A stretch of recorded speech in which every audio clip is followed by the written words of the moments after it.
Kita misalnya zaman dulu ketika orang Indonesia susah, ya orang-orang sepuh ngajarin kita nak mangan sing kepenak, nak turu sing kepenak. Dulu maksudnya kowe aja mangan nak gak lesu banget. Kamu jangan makan kalau tidak terlalu lapar. Jadi ketika nafsu mengatakan makan enak itu sesuai selera, tapi kearifan mengatakan enggak. Yang menjadikan makanan enak adalah kita makan kalau lapar. Ibarat orang puasa itu, orang puasa makan tempe, sama orang yang sudah kenyang makan sate itu enak orang puasa makan tempe karena lapar. Sementara yang makan sate, makan pizza sudah kenyang sehingga tidak enak. Terus tidur yang enak, maksudnya jangan tidur kalau tidak terlalu ngantuk. Nah, ilmu-ilmu seperti ini, seperti idamuhu alju. Ketika dulu ada ulama yang makanannya sederhana ditanya, lalu lauk kamu itu apa? Idamuhu alju. Lauk kami adalah lapar sekali. Itu kearifan. Jadi orang menjadi nyaman makan itu bukan karena menunya sesuai favorit kita, tapi karena alju. Sangat laparnya, sehingga nikmat betul makan itu.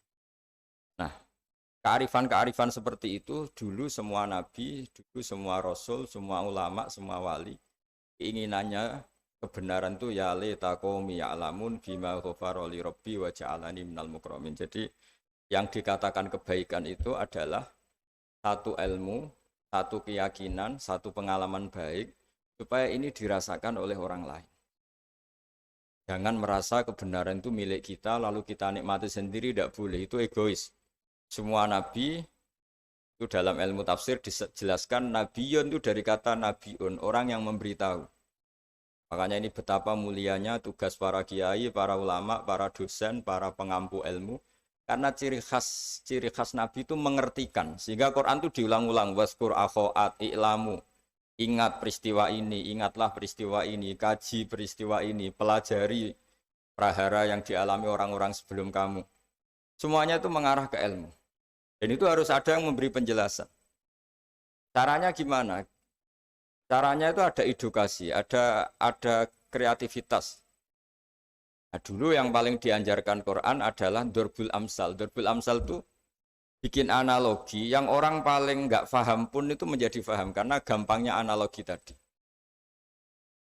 Jadi sebagai penutup saya memberi analogi dulu orang-orang kafir Mekah itu Tuhannya itu banyak, yang dipertuhankan banyak. Itu ketika mereka supaya mau bertuhan satu. Saya ulang lagi, ketika mereka mau bertuhan satu dan mereka orang Arab zaman dulu berpikir kayak mirip-mirip orang Cina. Kalau problem banyak ya Tuhannya harus banyak.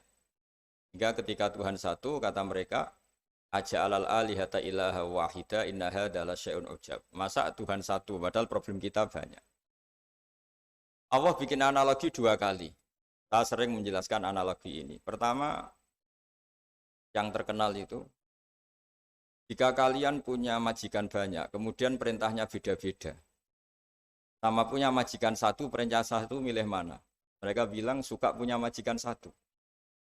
Tuhan kamu itu majikan kamu. Kalau Tuhan kamu banyak, perintahnya banyak, beda-beda. Kamu yang bingung karena harus taat sama majikan banyak. Akhirnya mereka bilang ya sudah Muhammad Tuhannya satu saja. Disebut wadorobawaw masalah rojulan fihi syuraka umutasyakisu nawarojulan salamal dirojul. Yang kedua ada analogi yang menurut saya sangat-sangat menyentuh hati.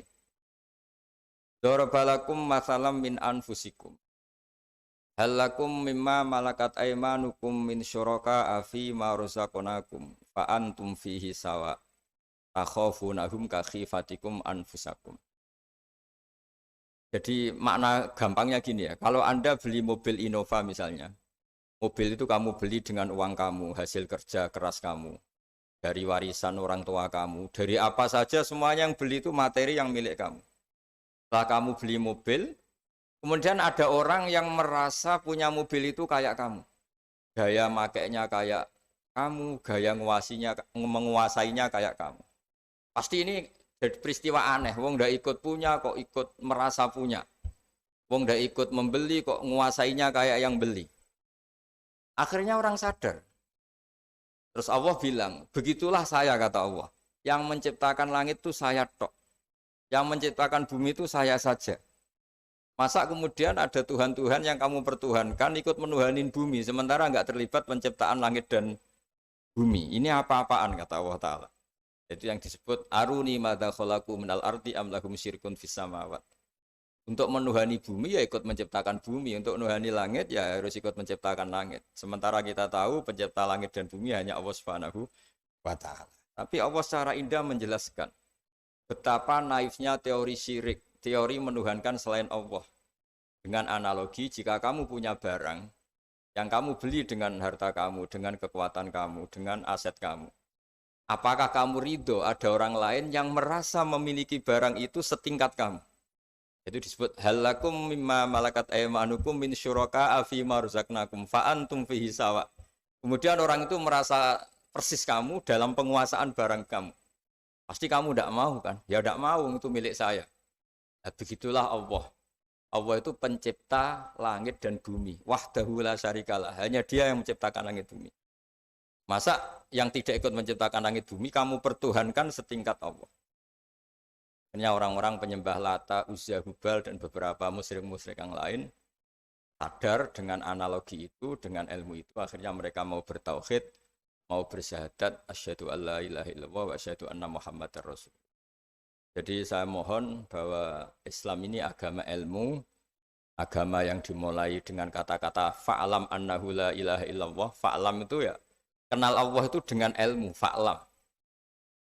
Jadi keyakinan akidah itu harus dibangun berdasar ilmu. Itu juga awal Quran turun juga Iqra bismi rabbikal ladzi khalaq, dengan membaca. Dan ketika Allah mengenalkan sifatnya di surat Iqra juga yang dikenalkan apa? Iqra wa rabbukal akram alladzi 'allama bil qalam. Allah itu siapa? Zat yang mengajar. 'Allamal insana ma lam ya'lam. Allah itu siapa? Zat yang mengajarkan ke manusia apa yang mereka tidak tahu.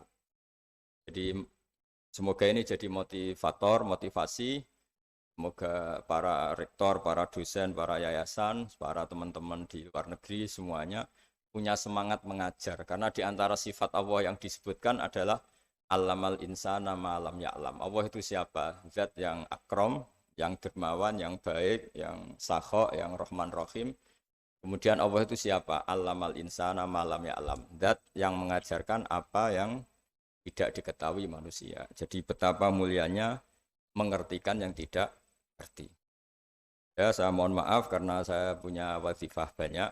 Ini sudah agak makso nuruti karena ya ada alaqah lah, ada alaqah dengan Unwahas. Karena saya juga pengagum Gus Wahid. Saya punya buku tentang Wahid, punya buku banyak tentang beliau. Beliau adalah tokoh muda NU yang jadi Menteri Agama tapi wafat muda. Dan terima kasih atas kesempatan ini. Mohon maaf atas semuanya. Wassalamualaikum warahmatullahi wabarakatuh.